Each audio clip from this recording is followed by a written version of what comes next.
ಒಂದು ದೇವಸ್ಥಾನ ಇದೆ ಶ್ರವಣಬೆಳಗೊಳ ಹತ್ರ ಒಂದು ಊರಲ್ಲಿ 13ನೇ ಶತಮಾನದ ಒಂದು ದೇವಸ್ಥಾನ ಇದೆ.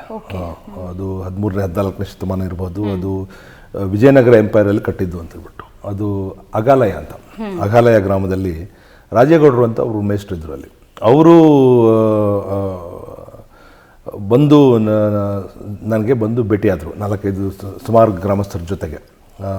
ಆವಾಗ ಅಲ್ಲಿ ಮಂಡ್ಯ ಟಿ ವಿ ನೆಟ್ವರ್ಕಲ್ಲಿ ಬದ್ರುದ್ದೀನ್ ಅಂತ ಇದ್ದರು. ಅವ್ರಿಗೂ ಜೊತೆಗೆಲ್ಲ ಕರ್ಕೊಂಡು ಬಂದು ಅದನ್ನು ಈ ದೇವಸ್ಥಾನ ಯಾವುದೇ ರೀತಿಯ ಜೀರ್ಣೋದ್ಧಾರ ಮಾಡಬೇಕು, ಏನು ಮಾಡಬೇಕು ಅಂತ ಹೇಳ್ಬಿಟ್ಟು ನಾನು ನೋಡ್ತೇನೆ ಅಂತ ಹೇಳ್ಬಿಟ್ಟು ಆವಾಗ ಕನ್ನಡ ಸಂಸ್ಕೃತಿ ಇಲಾಖೆ ಆಯುಕ್ತರು CS ಕೇದಾರ್ ಅಂತ ಇದ್ದರು. ಅವ್ರಿಗೆ ನಾನು ಫೋನ್ ಮಾಡಿ ಕೇಳಿದೆ, ಸರ್ ಇದು ಸ್ವಲ್ಪ ದುಡ್ಡು ಕೊಡಿ, ಒಂದು 5 ಲಕ್ಷ ಆದರೂ ಕೊಡಿ, ಯಾಕಂದರೆ ಜಿಲ್ಲಾಧಿಕಾರಿ ಹತ್ರ ಯಾವ್ದು ದುಡ್ಡು ಇರೋದಿಲ್ಲ, ಏನಾದರೂ ಬೇರೆ ಇಲಾಖೆ ಪಡ್ಕೋಬೇಕು. ಅದನ್ನು ತೊಗೊಂಡೋಗ್ಬಿಟ್ಟು ಆಮೇಲೆ ಅವ್ರು ಧರ್ಮಸ್ಥಳ ವೀರೇಂದ್ರ ಹೆಗಡೆ ಅವ್ರ ಹತ್ರ ಹೋಗಿ ಅಲ್ಲಿಂದ ಒಂದು 5 ಲಕ್ಷ ಪಡ್ಕೊಂಡು ಬಂದರು. ಅದನ್ನು ಹೋಗಿಬಿಟ್ಟು ನಾವು ಅಲ್ಲಿ ದೇವಸ್ಥಾನವನ್ನು ಜೀರ್ಣೋದ್ಧಾರಕ್ಕೆ ದುಡ್ಡು ಕೊಟ್ವಿ.